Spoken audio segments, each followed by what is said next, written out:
Certaines histoires, l'histoire les a enfermés dans des voûtes si profondes que même des murmures à leur sujet pourraient renverser des gouvernements. Des histoires si sombres, si tordues, si révélatrices de la méchanceté humaine qu'elles ont dû être enfouies sous des siècles de mensonges et de manuels aseptisés. Ce soir, nous ouvrons l'une de ces voûtes.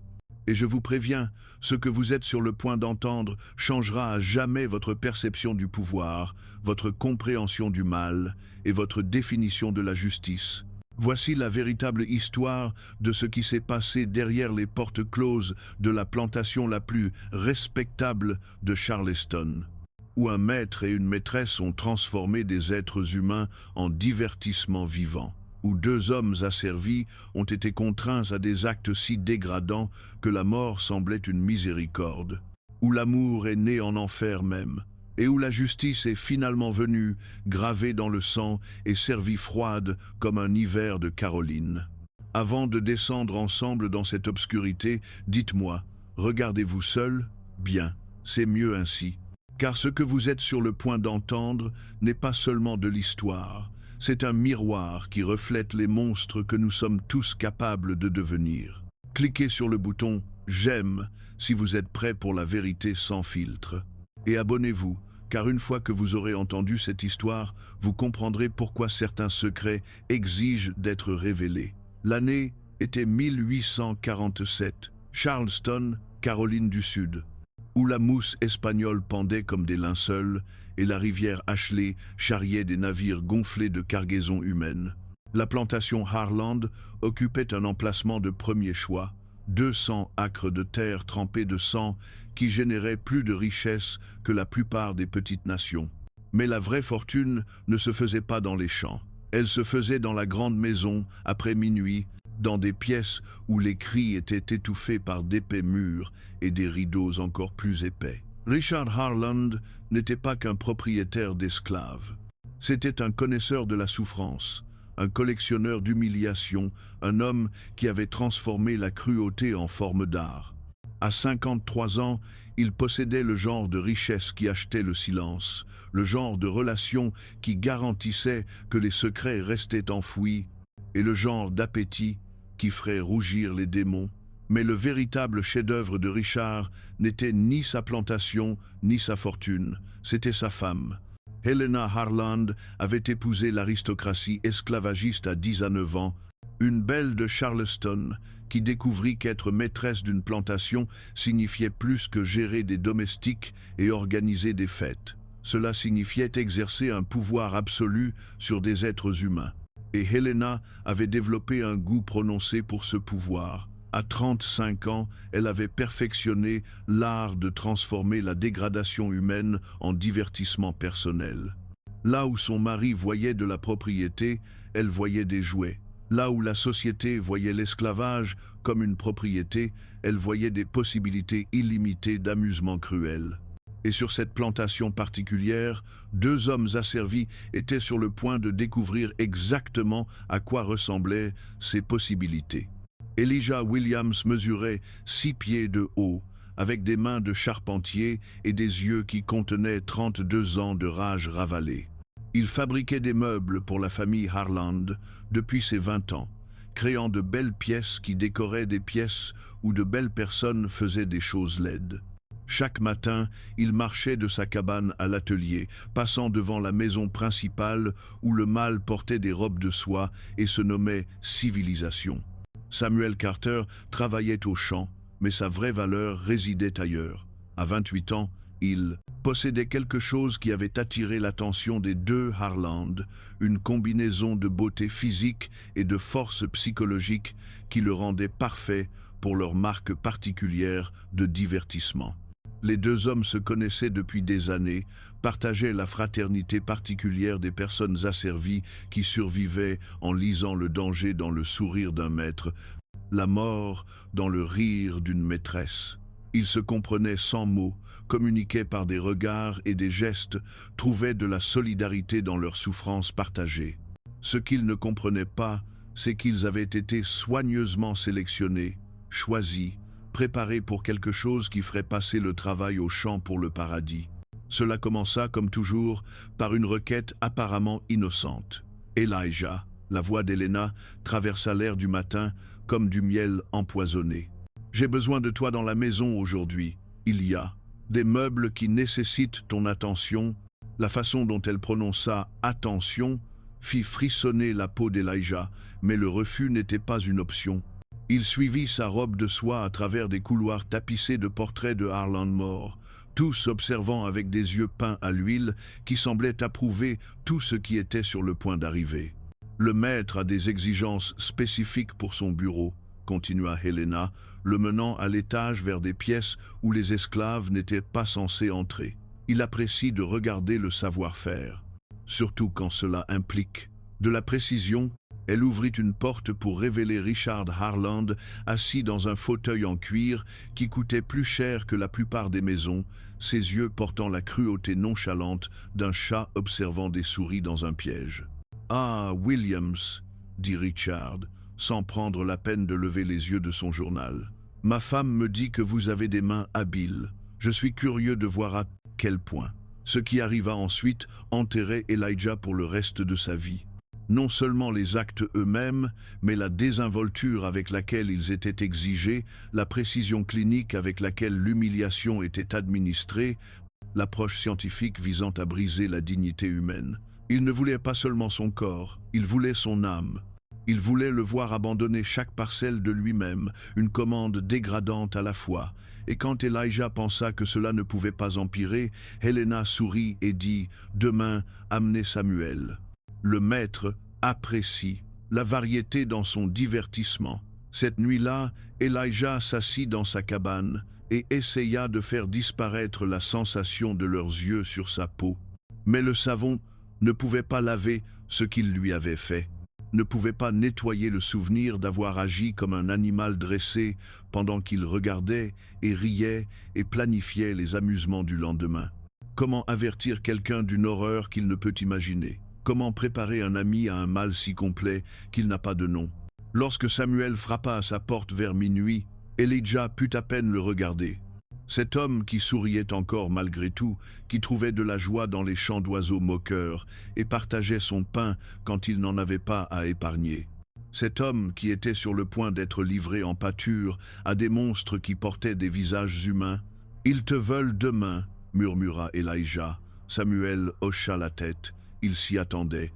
Les personnes asservies développaient des instincts pour ces choses, apprenaient à lire la mort dans un regard désinvolte de maître, la torture dans une invitation amicale de maîtresse. « Ce qu'ils nous font », la voix d'Elijah se brisa. « Samuel, ce qu'ils nous obligent à faire, ce n'est pas humain, ce n'est pas naturel. C'est autre chose, quelque chose de plus sombre. »« Je sais, » dit Samuel doucement, « mais nous y survivons.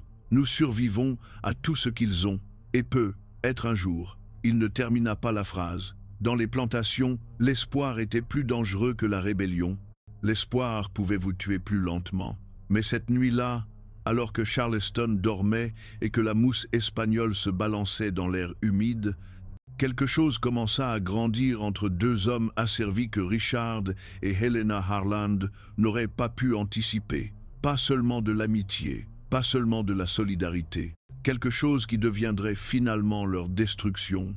Le soir suivant, Samuel apprit exactement ce à quoi Elijah avait essayé de le préparer, et le soir d'après, et celui d'après, jusqu'à ce que les jours se confondent en semaines et les semaines en mois, et que les deux hommes existent dans un monde crépusculaire, où le jour signifiait la liberté et la nuit signifiait devenir un divertissement pour des gens qui avaient transformé le mal en activité récréative. Mais voici ce que les Harland ne comprenaient pas de la nature humaine. Pousser les gens assez loin, briser-les assez complètement, et parfois quelque chose d'inattendu se produit. Au lieu de les détruire, le traumatisme les forge en quelque chose de plus dur, de plus aiguisé, de plus dangereux qu'ils ne l'ont jamais été auparavant. Elijah et Samuel n'ont pas seulement survécu aux horreurs nocturnes, ils se sont trouvés l'un l'autre au milieu d'elles.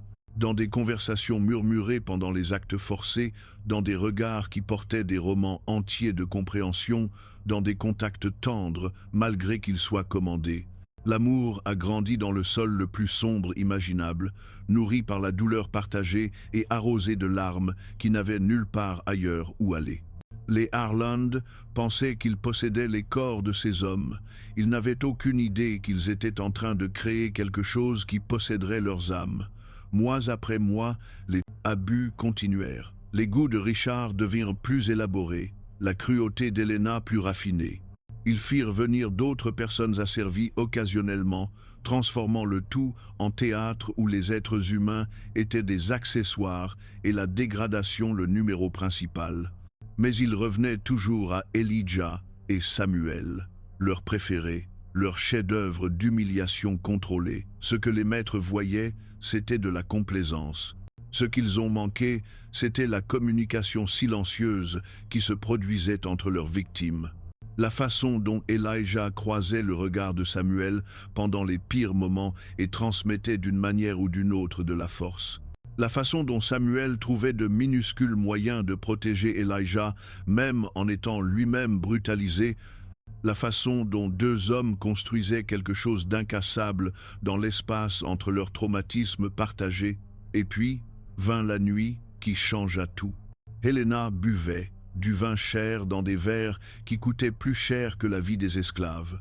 Elle était d'humeur particulièrement créative. Elle avait planifié quelque chose de spécial pendant des semaines.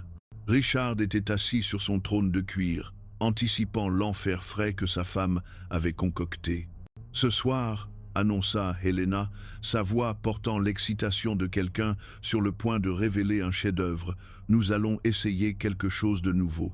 Quelque chose qui mettra à l'épreuve les véritables limites de l'obéissance. » Ce qu'elle exigeait était au-delà de la dégradation, au-delà de l'humiliation. C'était un acte conçu non seulement pour briser leur corps, mais pour briser leurs âmes, pour détruire la seule chose qu'ils avaient réussi à garder sacrée, malgré des mois d'abus. Elle voulait qu'ils se fassent du mal l'un à l'autre. « Non », dit Elijah. Le mot sortit avant qu'il ne puisse l'arrêter, portant 32 ans de défis ravalés. La pièce devint silencieuse. Le verre de vin d'Helena se figea à mi-chemin de ses lèvres. Le journal de Richard bruissa tandis qu'il l'abaissait lentement, ses yeux se fixant sur Elijah avec l'intensité d'un prédateur reconnaissant une proie potentielle. « Pardon ?» La voix d'Helena portait un calme mortel. « J'ai dit non. » Cette fois, Elijah la regarda directement, rencontrant son regard avec des yeux qui ne contenaient plus de soumission. « Vous pouvez me faire tout ce que vous voulez, mais je ne lui ferai pas de mal. Pas pour vous, pas pour personne. » Samuel se rapprocha d'Elijah, ne disant pas un mot mais rendant sa position claire.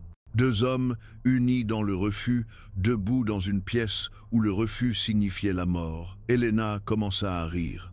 Non pas le rire nerveux de quelqu'un pris au dépourvu, mais le petit rire ravi de quelqu'un qui venait de découvrir un nouveau jeu. « Comme c'est romantique », dit-elle, tournant autour d'eux comme un requin qui sent le sang. « Comme c'est absolument précieux. Vous pensez avoir des choix ici ? Vous pensez que l'amour vous donne du pouvoir dans ma maison ?» Elle se dirigea vers une armoire et en retira quelque chose qui glaça le sang des deux hommes, un fouet. Pas l'outil standard du contremaître, mais quelque chose conçu pour une douleur maximale, des dommages maximaux, un impact psychologique maximal. « Voici ce qui va se passer », continua Helena, sa voix portant maintenant l'autorité froide de quelqu'un habitué au contrôle absolu. « L'un de vous va prendre ce fouet et l'utiliser sur l'autre, correctement, jusqu'à ce que je sois satisfaite. Et si vous refusez, » elle fit un geste vers la fenêtre où d'autres personnes asservies pouvaient être vues en train de terminer leur travail quotidien, inconscientes que leur vie était en jeu dans ce qui se passait dans cette pièce. « Je ferai déshabiller et fouetter chaque homme, femme et enfant de cette plantation jusqu'à ce que l'un de vous décide de coopérer, en commençant par les enfants. Et je vous ferai regarder chaque coup de fouet. » Le silence qui suivit était lourd du poids de choix impossibles.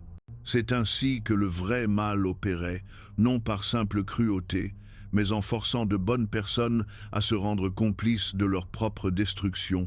Elijah regarda Samuel. Samuel regarda Elijah. Dans ce regard passèrent des conversations entières sur le sacrifice, sur l'amour, sur ce qu'ils étaient prêts à faire pour protéger des gens qui n'avaient jamais demandé leur protection. « Donnez-moi le fouet », dit Samuel doucement. « Samuel, non », murmura Elijah. « Donnez-moi le fouet », répéta Samuel, cette fois en regardant directement Helena. « Mais comprenez une chose, maîtresse, ce que vous me faites faire ce soir, ce que vous nous forcez à devenir, cela va vous coûter cher. Peut être pas aujourd'hui, peut être pas demain, mais cela va vous coûter tout. » Helena lui tendit le fouet avec un sourire digne des cauchemars. Ce qui suivit fut un théâtre du genre le plus obscène. Deux hommes qui s'aimaient forcés de se livrer à la violence, tandis que des monstres regardaient et applaudissaient. Mais même dans ce moment le plus sombre, ils trouvèrent des moyens de communiquer, de minimiser les dégâts, de préserver quelque chose de sacré au milieu de la profanation. Les Harland virent ce qu'ils voulaient voir, domination totale, contrôle complet, preuve de leur pouvoir absolu sur les âmes humaines. Ce qu'ils ont manqué, c'était le regard dans les yeux des deux hommes, pas la défaite, pas l'abandon, la planification. Cette nuit-là, alors que Charleston dormait et que les blessures guérissaient et que le traumatisme s'installait dans les os comme le froid de l'hiver, Elijah Williams s'assit dans son atelier et commença à sculpter. Pas des meubles cette fois, pas des pièces décoratives pour des gens qui décoraient leur vie avec la souffrance des autres. Il sculpta la justice, la forma à partir de pins des marais et l'aiguisa avec 32 ans de rage accumulée. Chaque coup de couteau était précis, déterminé, chirurgical. Il ne fabriquait pas une arme, il créait un instrument de correction. Samuel le trouva là près de l'aube, les mains fermes malgré tout, les yeux fixés sur quelque chose au-delà du bois, au-delà de la plantation, au-delà de Charleston elle-même. « Qu'est-ce que tu fabriques » demanda Samuel, bien qu'il sût déjà. « La fin » répondit Elijah sans lever les yeux. « Je fabrique la fin de tout cela. » Ils parlèrent tandis que le soleil se levait, planifiant avec la précision méticuleuse d'hommes qui comprenaient qu'ils n'auraient qu'une seule chance.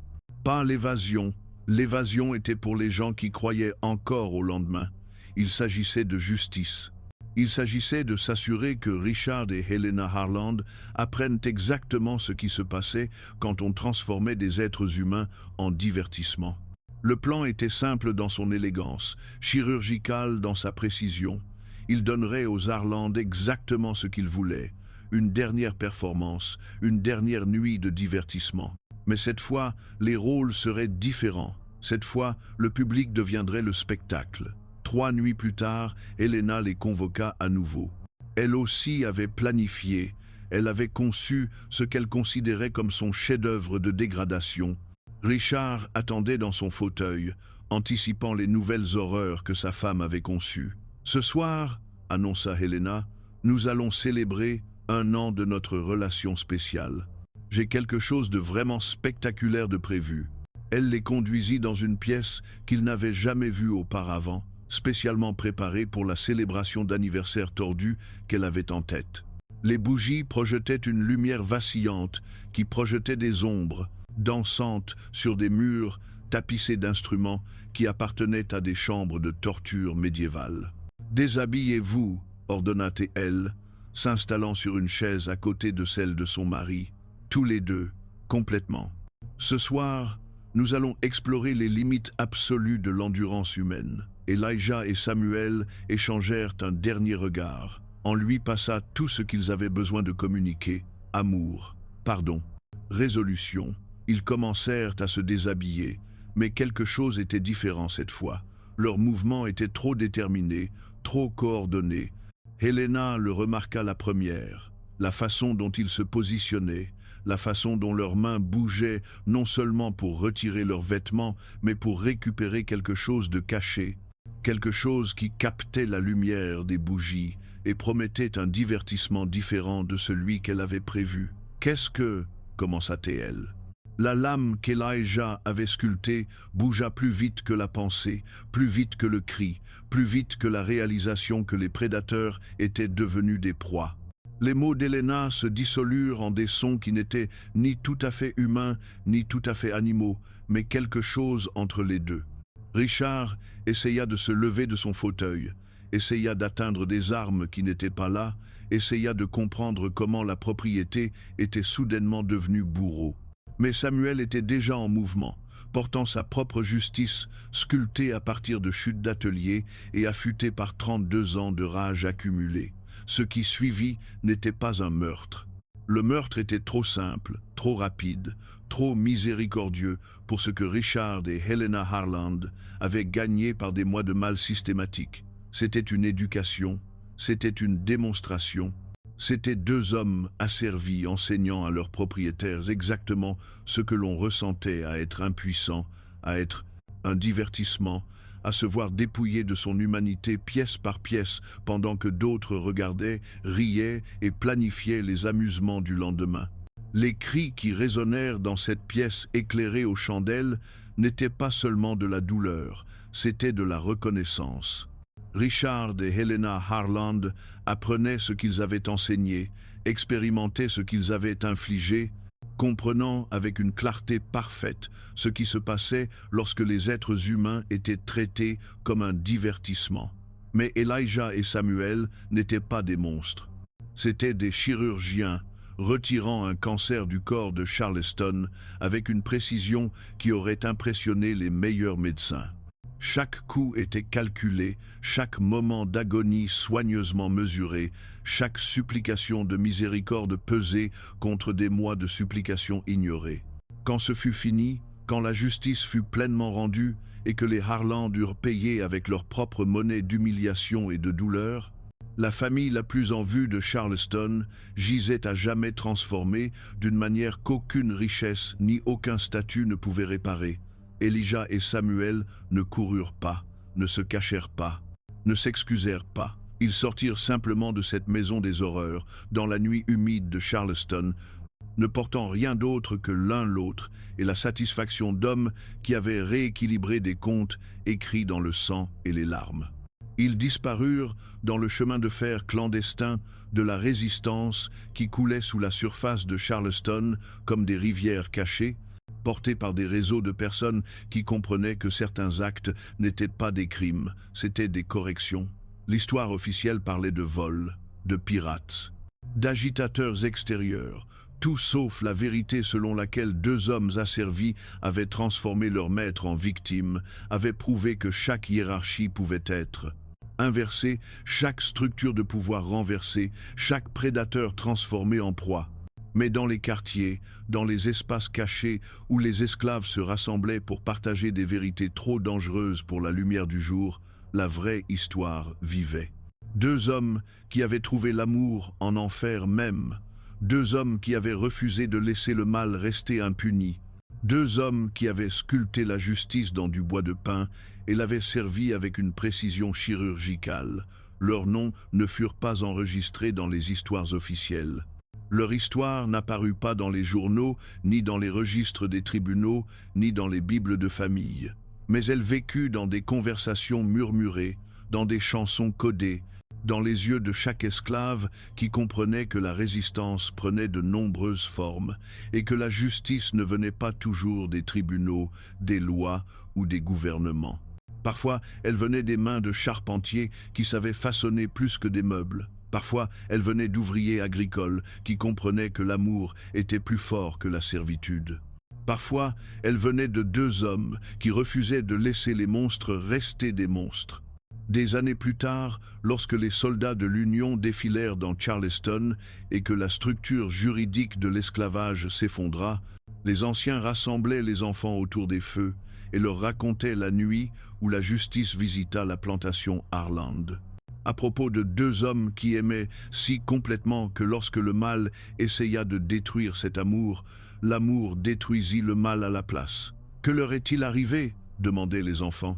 Et les anciens souriaient, leurs yeux reflétant la flamme et la mémoire et quelque chose de plus profond que les deux. Ils sont devenus ce que l'amour devient quand on essaie de l'assassiner. Ils sont devenus la preuve qu'aucun maître n'est intouchable, aucun système incassable, aucun mal vraiment permanent. La lame qu'Elijah avait sculptée disparut, mais son message demeura, gravé dans les cœurs, murmuré entre amants, transmise à travers les générations qui feraient face à leur propre lutte contre des systèmes conçus pour déshumaniser, exploiter, réduire les êtres humains en divertissement pour ceux qui détiennent le pouvoir. Aujourd'hui, lorsque nous nous promenons dans le quartier historique préservé de Charleston, avec ses histoires aseptisées et ses récits adaptés aux touristes, nous ne voyons pas de marqueurs commémorant Elijah Williams et Samuel Carter. Leurs noms n'apparaissent pas dans les guides touristiques ou les expositions de musées. Leur histoire d'amour n'est pas incluse dans les programmes scolaires ou les productions hollywoodiennes. Mais si vous savez comment chercher, vous pouvez les trouver. Dans les ombres entre les bâtiments où les amants se rencontrent encore au défi de ceux qui voudraient les contrôler. Dans les ateliers où les artisans créent de la beauté à partir de matières premières, tout comme Elijah a créé la justice à partir de bois de pin. Dans le cœur de tous ceux qui ont jamais aimé quelqu'un qu'ils n'étaient pas censés aimer, de tous ceux qui ont jamais lutté contre des systèmes conçus pour briser leur humanité. L'histoire d'Elijah Williams et Samuel Carter nous rappelle que la résistance n'est pas toujours politique. Parfois, elle est personnelle. Parfois, ce sont deux personnes qui disent « assez » à des forces qui semblent imparables, à des systèmes qui semblent permanents, à des mots qui semblent inévitables.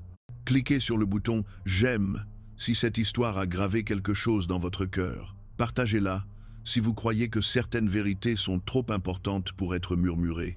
Abonnez-vous si vous voulez entendre d'autres histoires qu'ils ont essayé d'effacer de l'histoire, d'autres preuves que l'amour est plus fort.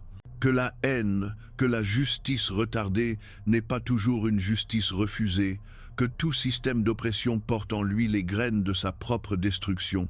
Leurs noms ne sont être pas gravés sur des monuments de marbre, mais ils sont écrits dans quelque chose de plus permanent. L'histoire continue de la dignité humaine, refusant d'être détruite, de l'amour humain refusant d'être conquis, de la justice humaine refusant d'être éternellement retardée. Et quelque part à Charleston, les nuits de pleine lune où la mousse espagnole se balance avec les souvenirs, vous pouvez encore l'entendre, le son du bois de pin façonné par des mains qui comprenaient la justice, l'écho d'un amour si complet que sa tentative de meurtre a donné naissance à la vengeance, la promesse qu'aucun maître, aucun système, aucun mal n'est jamais vraiment intouchable. Souvenez-vous de leur nom, souvenez-vous de leur amour, souvenez-vous de leur justice, et souvenez-vous que chaque fois que vous choisissez la résistance plutôt que la soumission, l'amour plutôt que la peur, l'action plutôt que le silence, vous continuez le travail qu'Elijah Williams et Samuel Carter ont commencé avec du bois sculpté et des cœurs incassables. Parce que la vérité la plus puissante de l'histoire humaine n'est pas que le mal existe, c'est que l'amour, lorsqu'il est poussé au-delà de ses limites, devient quelque chose de plus fort que le mal, quelque chose de plus aiguisé que la haine, quelque chose de plus permanent que le pouvoir, quelque chose qui sculpte la justice dans n'importe quel matériau disponible et la serre avec une précision chirurgicale à ceux qui prennent les êtres humains pour du divertissement.